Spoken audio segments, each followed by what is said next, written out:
My gallery, Goldenstein Gallery, and myself were just so honored to be representing Marilyn Monroe photography, you know, this very special, iconic collection that changed history.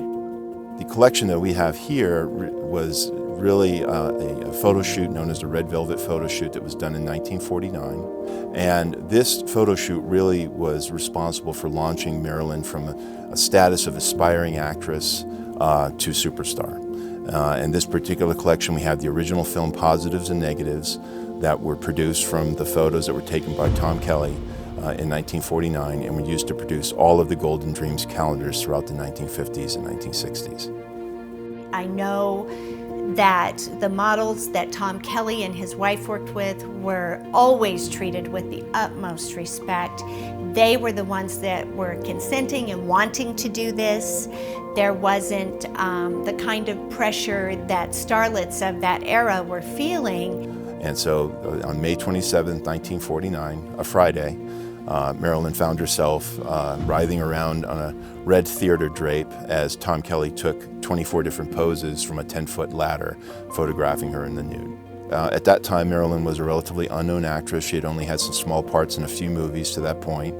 And then in March 1952, as people started to recognize her perhaps as the model, she used an interview with Elaine Mosby from UPI to come out and say, yes, I did the nude photo shoot, I needed the money at the time, and I really didn't see anything wrong with it.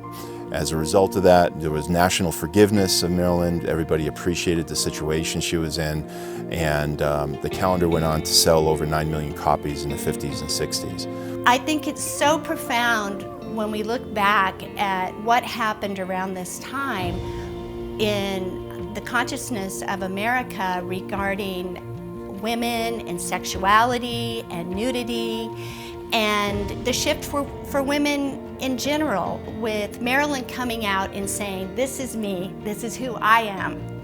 I'm not ashamed of who I am. And you know, she just lived large, and it really shifted everything for American women.